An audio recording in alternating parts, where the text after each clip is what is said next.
Math एक्सपर्टों में आपका स्वागत है। मैं आपका मैथ टीचर बीए मिश्रा। तो बच्चों आज हम लोग पढ़ने वाले हैं मोनोटोनिसिटी। तो आज हम लोग पढ़ेंगे इंक्रीजिंग और डिक्रीजिंग ग्राफ के बारे में। हम लोग पढ़ेंगे ग्राफ इंक्रीज कर रहा है कि डिक्रीज कर रहा है, अगर इंक्रीज कर रहा है तो किस इंटरवल में कर रहा है, डिक्रीज कर रहा है तो किस इंटरवल में कर रहा है।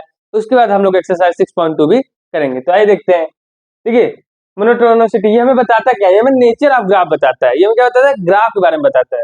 ग्राफ बढ़ रहा है, घट रहा है, क्या हो रहा है, तो हमें क्या होता है? नेचर ऑफ ग्राफ के बारे में बताता है। ठीक है, तो इसमें हम लोग दो ही तरीके के ग्राफ पढ़ेंगे। ठीक है, कौन सा? या तो इंक्रीजिंग हो रहा होगा या तो डिक्रीजिंग हो रहा होगा। ग्राफ है तो इंक्रीज हो रहा होगा या डिक्रीज हो रहा होगा। मैं आपको एग्जांपल दे समझाऊंगा कैसे करते हैं।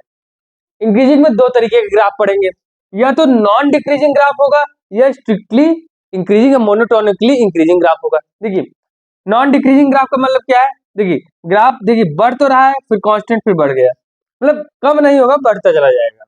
और स्ट्रिक्टली डिक्रीजिंग ग्राफ कैसा होगा? ये देखिए, कुछ इस तरीके का ग्राफ होगा। ग्राफ क्या हो रहा है? बढ़ता चला जा रहा है। तो स्ट्रिक्टली इंक्रीजिंग का ग्राफ ये हो गया, और ये नॉन डिक्रीजिंग का ग्राफ हो गया। तो इंक्रीजिंग ग्राफ में हम लोग दो तरीके के ग्राफ पढ़ेंगे। बात क्लियर हो गई? सेकंड देखिए, नॉन इंक्रीजिंग ग्राफ का मतलब क्या होता है? ये ग्राफ आया, फिर कुछ देर रुका, फिर नीचे गिर गया। और डिक्रीजिंग का मतलब क्या है? ये देखिए, ग्राफ गिरता चला जा रहा है। तो क्या ये स्ट्रिक्टली डिक्रीजिंग ग्राफ का ग्राफ है। समझ में आ गया आपको? बहुत इजी है। हम लोग इसमें क्या पढ़ेंगे? नेचर ऑफ ग्राफ, ग्राफ के बारे में पढ़ेंगे। ग्राफ इंक्रीज कर रहा है कि डिक्रीज कर रहा है। फिर हम लोग पढ़ेंगे कि इंक्रीजिंग ग्राफ में दो टाइप पढ़ेंगे, फिर हम लोग डिक्रीजिंग ग्राफ में दो टाइप पढ़ेंगे। समझ में आ गया? आइए हम कुछ और थ्योरी आपको बता देते हैं, फिर उसके बाद इसकी कुछ और बढ़िया से बढ़िया कॉन्सेप्ट आपको बताते हैं। सिर्फ आपको आज के लेक्चर में एकदम क्लियर हो जाएगा, आपको कोई कंफ्यूजन नहीं रह जाएगा कि इंक्रीजिंग ग्राफ क्या होता है, डिक्रीजिंग ग्राफ क्या होता है, कैसे हम लोग ग्राफ को निकालते हैं, प्लस से माइनस जाता है तो इंक्रीजिंग होता है, डिक्रीजिंग होता है। तो आज सारे डाउट में आपके क्लियर करने वाला हूँ। ठीक है, आइए अगला कॉन्सेप्ट करते हैं। सेकंड पॉइंट, फंक्शन हम किसको मोनोटोनिक बोलते हैं, किसको नॉन मोनोटोनिक बोलते हैं? बहुत ईजी है। देखिए, जो सिर्फ इंक्रीज करे या डिक्रीज करे, ठीक है, उस फंक्शन को हम लोग क्या बोलते हैं? मोनोटोनिक फंक्शन बोलते हैं। समझ में आ गया? इसमें अभी हम लोग इंटरवल भी लगाएंगे, आगे मैं आपको बताऊंगा। और जो फंक्शन जैसे ये है, ठीक है, ये नॉन मोनोटोनिक है, कहीं इंक्रीज कर रहा है, कहीं डिक्रीज कर रहा है, तो नॉन मोनोटोनिक फंक्शन हो गया। ये हमारा क्या हो गया? ये मेरा मोनोटोनिक फंक्शन हो गया। समझ में आ गया? तो ये तो फंक्शन सिर्फ इंक्रीज करे या फिर डिक्रीज करे, एक ही काम करे, तो इसको हम लोग बोलते हैं मोनोटोनिक। और अगर इंक्रीजिंग डिक्रीजिंग दोनों हो गया है तो इसको हम लोग बोलते हैं नॉन मोनोटोनिक। बस समझ में आ गया? आइए हम लोग पढ़ते हैं इंटरवल में कैसे इंक्रीजिंग और डिक्रीजिंग निकालते हैं। इसमें हम लोग दो कंडीशन पढ़ेंगे, एक तो इंक्रीजिंग वाली पढ़ेंगे, एक डिक्रीजिंग वाली पढ़ेंगे। देखिए दोनों कैसे निकालते हैं। मोनोटोनिसिटी एट इंटरवल, आपको कोई इंटरवल दिया गया और उसमें पूछा गया बताइए इंक्रीजिंग है कि डिक्रीजिंग है, तो कैसे करेंगे? देखिए, पहला काम, अगर मान लीजिए सिर्फ इंक्रीजिंग है, स्ट्रिक्टली नहीं है, सिर्फ इंक्रीजिंग है, तो कैसे करेंगे? अगर देखिए x1 ग्रेटर देन x2 का ग्राफ इस तरीके का होगा, x1 ग्रेटर देन x2 होगा और fx2 जो है, यहाँ पे उल्टा हो गया। ठीक है, अगर fx1 जो है वो ग्रेटर देन हो जाएगा fx2 से, तो इसका मतलब क्या हो जाएगा? आपका इंक्रीजिंग फंक्शन हो जाएगा। क्या हो जाएगा? इंक्रीजिंग फंक्शन हो जाएगा। ठीक है, समझ में आ गया? इसको भी आप x1 x2 कर लीजिए। समझ में आ गया? अगला देखिए, अगर फंक्शन को हम लोग डिफरेंशिएशन करेंगे और वो ग्रेटर देन 0 आ जाएगा उस इंटरवल में, तो उसको हम लोग क्या बोलेंगे? इंक्रीजिंग बोलेंगे। अभी मैं आपको इसको एग्जांपल से बताऊंगा। ठीक है, सेकंड क्या है? देखिए यहाँ पे ना x1 क्या है? देखिए अगर x1 क्या है? x2 से ग्रेटर है, तो देखिए fx1 जो हो गया वो भी fx2 से ग्रेटर हो गया। समझ में आ गया? अभी मैं आपको एग्जांपल के माध्यम से समझाता हूँ। और अगर स्ट्रिक्टली इंक्रीजिंग है तो फिर क्या हो जाएगा? सेम वही कंडीशन लगा के हम लोग करेंगे। बात समझ में आ गई? अब मैं आपको एक एग्जांपल से समझाऊंगा, बिल्कुल परेशान मत होइएगा। अगर डिक्रीजिंग हो जाएगा, मान लीजिए आप यहाँ पे सी कर लीजिए, अगर ये फंक्शन क्या हो जाएगा? अगर डिक्रीजिंग हो गया, ठीक है, तो कुछ भी नहीं है, यहाँ पे बस साइन चेंज हो जाएगा कि क्या होगा? लेसन हो जाएगा। अगर x1 बड़ा होगा x2 से, तो fx1 भी क्या हो जाएगा? छोटा हो जाएगा fx2 से। इसका ग्राफ ये नहीं होगा, इसका ग्राफ आपका ये हो जाएगा, इस तरीके का। समझ में आ गया? एक को आप x1 मानोगे, एक को आप x2 मानोगे। देखिए x2 x1, तो यहाँ से आप निकालोगे fx1 और यहाँ से आप निकालोगे fx2। समझ में आ गया? देखिए क्या है? fx2 बड़ा है fx1 से, जब x1 बड़ा है x2। समझ में आ गया? तो ये आपका क्या हो गया? डिक्रीजिंग का हो गया। और यहाँ पे आपको ये भी चेंज हो जाएगा। ठीक है, जब हम लोग इंटरवल निकालेंगे तो जब डिफरेंशिएशन करने के बाद उसको लेस देन इक्वल टू 0 रखेंगे। बात समझ में आ गया? अभी मैं आपको एग्जांपल से समझाऊंगा। और अगर स्ट्रिक्टली डिक्रीजिंग हो गया तो सेम चीज यहाँ पे हो जाएगा, साइन क्या हो जाएगा? हमारा साइन जो है वो चेंज हो जाएगा, ये डी हो गया। यही चार कंडीशन आपको करनी है। समझ में आ गया? मैं आपको एग्जांपल से समझाऊंगा। क्या है पहला? अगर इंक्रीजिंग हो जाएगा तो ये जिससे बड़ा तो ये भी बड़ा, और यहाँ पे क्या अगर डिक्रीजिंग है तो दोनों अपोजिट साइन हो जाता है। क्यों हो जाता है? देखिए आपको याद होगा जो मैंने आपको आईटीएफ पढ़ाया था डिफरेंशिएशन में, शायद मैंने आपको बताया था, अगर मैं लीनियर इक्वलिटी में आप पढ़े होंगे, ठीक है, कि अगर मैं क्या करता हूँ डिक्रीजिंग फंक्शन या निगेटिव से मल्टीप्लाई करता हूँ तो साइन ऑफ इनइक्वालिटी क्या हो जाती है, चेंज हो जाती है। तो ये डिक्रीजिंग फंक्शन है इसलिए यहाँ पे साइन ऑफ इनइक्वालिटी चेंज हो जाती है। समझ में आ गया? मैं आपको एग्जाम्पल से बताता हूँ कैसे करना है। देखिए चौथा क्या है कि जब हम लोग इंटरवल बनाएंगे तो कैसे कहेंगे इंक्रीजिंग है कि डिक्रीजिंग है। देखिए ध्यान से होगा क्या, देखिए जैसे हमने इंटरवल बनाया हमारा कुछ वैल्यू आ गई, जैसे आ गई लेट सपोज करिए x minus a, x minus b, x minus c greater than 0। बस समझ में आ गया? आपको करना क्या है, पहले आपको नंबर लाइन बना लेना है, आप इक्वल टू 0 लिख लीजिए, कोई दिक्कत नहीं है, ठीक है। नंबर लाइन बनाना है, लिखेंगे क्या, लेट सपोज करिए हम लोग a ग्रेटर बी सी, ठीक है, a यहाँ हो जाएगा, b यहाँ हो जाएगा, c यहाँ हो गया। अब हम लोग क्या करेंगे, प्लस माइनस प्लस करेंगे, तो प्लस माइनस समझ में आ गया? तो देखिए ये निगेटिव का मतलब यहाँ पे क्या कर रहा है, इस इंटरवल में ये फंक्शन डिक्रीज करेगा, इस इंटरवल में ये फंक्शन इंक्रीज करेगा, इसमें डिक्रीज करेगा, इसमें इंक्रीज करेगा। तो हमसे अगर पूछा जाए कि इंक्रीजिंग फंक्शन कहाँ से कहाँ तक है, तो देखिए इंक्रीजिंग कहाँ से कहाँ तक हम लोग लिखेंगे, ये देखिए ए से लेकर बी तक और सी से लेकर इनफाइनाइट। तो ऐसे इंटरवल निकाल के हम लोग बताएंगे। अगर देखिए उसमें आपको बताएगा निगेटिव से पॉजिटिव जाएगा तो इस वाले में डिक्रीजिंग होगा, पर आपको ऐसे ग्राफ रखना है, ग्राफ से अगर निगेटिव मतलब डिक्रीज हो रहा है, पॉजिटिव मतलब इंक्रीज हो रहा है, फिर निगेटिव डिक्रीज, ठीक है। ऐसे हम लोग करके इंटरवल निकालेंगे, ठीक है। अब आइए हम लोग एक्सरसाइज 6.2 करते हैं, फिर मैं आपको बताता हूँ कैसे इसको अप्लाई करना है, ठीक है। दो प्रॉब्लम हमारे सामने दिए गए हैं, ये और दिए, ठीक है। इसको मैं आपको 3 मेथड बताऊंगा। पहला वाला क्वेश्चन कैसे आप सॉल्व करते हो, पहला आप ग्राफ की मदद से भी सॉल्व कर सकते हो, ठीक है। अगर मान लीजिए आ गया आपका कंपटीशन है कहीं, आप ग्राफ की मदद से देखिए ये क्या है, y इक्वल टू, पहला देखिए मेथड फर्स्ट क्या है, ये y equal to m x plus सी।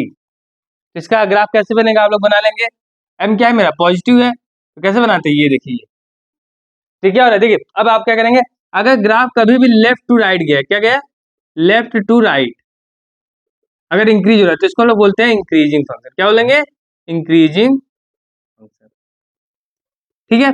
अगर ग्राफ बनाएंगे आप, कभी भी ग्राफ लेफ्ट टू राइट बढ़ रहा है, लेफ्ट से राइट में से जाएंगे, अगर लेफ्ट साइड बढ़ रहा है, ठीक है, तो उसको क्या बोलेंगे, इंक्रीजिंग फंक्शन। अगर घट रहा है तो उसको बोलेंगे डिक्रीजिंग फंक्शन। बस समझ में आ गई? ये मेरा पहला मेथड था। सेकंड मेथड मैं आपको बताता हूँ, देखिए सेकंड मेथड क्या है कि हम लोग क्या लिख सकते थे, देखिए लेट लेट सपोज करते हैं x1 ग्रेटर देन x2 है, इसको हम लोग y1 और y2 मान लेते हैं, ठीक है। तो देखिए अब क्या 3 से मल्टीप्लाई कर लेते हैं, देखिए मान लीजिए y1 इक्वल टू आपका दिया है 3x1 plus 7 and y2 equal to 3x2 plus 17x20, ठीक है। तो देखिए अगर 3 से मल्टीप्लाई करेंगे, 3 क्या है पॉजिटिव, तो साइन ऑफ इनइक्वालिटी चेंज नहीं होगी, तो नहीं होगी तो ठीक है, तो हम लोग क्या लिख लेते हैं, 3x2 लिख लेते हैं।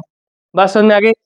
फिर क्या करते हैं, 17 ऐड कर लेते हैं, 3x1 प्लस 17, 3x2 प्लस 17। समझ में आ गया आपको? अब क्या करते हैं, देखिए ये क्या आ गया मेरा, y1 आ गया, y1 को हम लोग fx1 भी लिख सकते हैं ना, देखिए fx1 ही लिख लीजिए, नहीं तो आप कंफ्यूज हो जाएंगे, fx1 और इधर लिख लीजिए fx2। तो fx1 क्या आ गया, ग्रेटर देन fx2 आ गया, तो इसका मतलब ये क्या हो गया, इंक्रीजिंग फंक्शन आ गया। मैंने आपको बताया ना, अगर x1 ग्रेटर देन x2 है और fx1 ग्रेटर देन fx2 आ गया तो इसका मतलब मेरा क्या आ जाएगा, इंक्रीजिंग फंक्शन आ जाएगा। तीसरा मेथड क्या था, तीसरा मेथड सिंपल, आप इसको डिफरेंशिएट कर लेते हैं, तो f डैश x जैसे आप डिफरेंशिएट करते हैं तो क्या आता है, 3 आता है, और f डैश x क्या आ गया, ग्रेटर देन 0 आ गया, इसका मतलब ये मेरा क्या होगा, इंक्रीजिंग फंक्शन हो गया पूरा का पूरा रियल नंबर पे। बात समझ में आया? बहुत ईजी था। मैंने आपको 3 मेथड बताया, पहला क्या था, आप ग्राफ की मदद से बना सकते थे। सेकंड क्या है, आप सिंपल से क्या करोगे, आप सिंपल से ऐसे x1 ग्रेटर देन x2 से fx1 ग्रेटर देन fx2 तक ला दोगे। और फिर तीसरा मेथड आपका है कि आप डिफरेंशिएट कर दोगे और वो जहां तक ग्रेटर देन 0 का वो फंक्शन क्या हो जाएगा, इंक्रीजिंग हो जाएगा। इसको भी आप 3 मेथड कर सकते हो। पहला मेथड देखिए, ग्राफ बना लीजिए इसका, या तो ग्राफ आपको आता है तो ग्राफ बना लीजिए, इसका ग्राफ होता है ऐसे, ठीक है। तो पहला मेथड ये था, देखिए क्या हो रहा है, लेफ्ट से राइट बढ़ रहा है, तो इसका मतलब क्या हो गया, इंक्रीजिंग फंक्शन हो गया। सेकंड मेथड क्या है हमारे पास, देखिए अब लेट सपोज करते हैं fx1 मेरा क्या है, e 2x1 के बराबर, एंड fx2 मेरा क्या है, e 2x2 के बराबर, ठीक है। अब देखिए अगर x1 मेरा ग्रेटर देन है x2 के, तो 2 से मल्टीप्लाई करके साइन ऑफ इक्वलिटी चेंज होगी? नहीं होगी ना, क्योंकि पॉजिटिव फंक्शन है।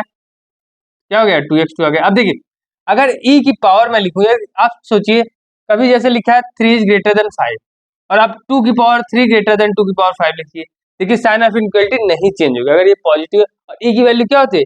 लगभग लगभग 2 और 3 के राउंड में होती है ना, 2.7 समथिंग। तो इसका मतलब अगर हम लोग ये लिखेंगे तो साइन ऑफ इक्वलिटी क्या होगी? नहीं चेंज होगी। तो इसका मतलब ये मेरा क्या हो गया? तो यहाँ देखिए f(x1) क्या आ गया? ग्रेटर देन f(x2) आ गया। यहाँ पे आप लिख लीजिएगा, ठीक है। Hence this so that this is a increasing function. समझ आ गया? ये आप लिख लीजिएगा अपने से। समझ आ गया? मेथड सेकंड क्या समझ आ गया? थर्ड मेथड क्या है? डिफरेंशिएट कर लीजिए आप।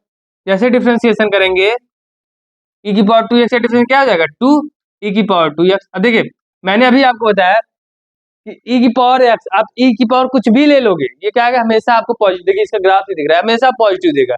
इसका मतलब हमेशा क्या होगा? ग्रेटर देन 0 होगा। इसका मतलब ये क्या आ गया? इंक्रीजिंग फंक्शन आ गया। तो आपके पास 3 मेथड है किसी फंक्शन को इंक्रीजिंग या डिक्रीजिंग दिखाने के। पहला ग्राफिकल मेथड है, सेकंड बेसिक मेथड है, थर्ड मेथड क्या है? आप डिफरेंशिएशन करोगे, अगर वो लेस देन 0 आ रहा है उतने में तो क्या हो जाएगा? आपका डिक्रीजिंग फंक्शन। अगर ग्रेटर देन 0 आ जाए तो आपका इंक्रीजिंग फंक्शन आ गया। समझ में आ गए? आगे कुछ और प्रॉब्लम इसके करते हैं। इस प्रॉब्लम करने में मैं आपको 2 मेथड बताता हूँ। पहला डायरेक्ट बताता हूँ जो ग्राफ होगा। देखिए आप साइन एक्स का क्या करेंगे? ग्राफ बना लेंगे। कहाँ से कहाँ तक? 0 से पाई तक। क्या बना लेंगे? 0 से पाई तक ग्राफ बना लेंगे। यहाँ पे क्या आता है आपका? π/2 आता है। क्या आता है? π/2। तो ग्राफ देख के आप डायरेक्ट बता सकते हो क्या हो रहा है? 0 से पाई तक, π/2 तक ग्राफ इंक्रीज हो रहा है और फिर π/2 से पाई तक क्या हो रहा है? डिक्रीज हो रहा है। और 0 से पाई में क्या हो रहा है? इंक्रीज भी हो रहा है, डिक्रीज भी हो रहा है। तो मैंने कहा अगर कोई चीज इंक्रीज और डिक्रीज दोनों होगी तो क्या हो जाएगी? Non monotonic. नॉन मोनोटोनिक मतलब ना इंक्रीजिंग होगी ना डिक्रीजिंग होगी। तो आप ग्राफ से डायरेक्ट बना सकते हो कि किसका ग्राफ है? आपका साइन एक्स का ग्राफ है। तो पहला मेथड क्या है? आप ग्राफ बनाइए और डायरेक्ट आंसर कर दिए। पर ये आप कंपटीशन में करिएगा, एग्जाम में नहीं, ठीक है। बोर्ड वाले एग्जाम में आपको लिखना पड़ेगा, तो उसमें मैं आपको बता रहा हूँ। उसमें करना क्या आपको? पहला देखिए हमें क्या दिया है? f(x) इक्वल टू दिया है साइन एक्स। पहले क्या कर लेंगे? डिफरेंशिएट कर लेंगे। कितना आ गया? cos x। ठीक है, आप लिखेंगे यहाँ फर्स्ट। ये क्या है मेरा? देखिए cos x, देखिए ऐसे लिखिए f(x) equal to cos x is greater than equal to 0। कहाँ से कहाँ तक होता है? अच्छा ओपन ब्रैकेट है इसीलिए सिर्फ ग्रेटर देन लिख, ठीक है। 0 इन 0 से π/2।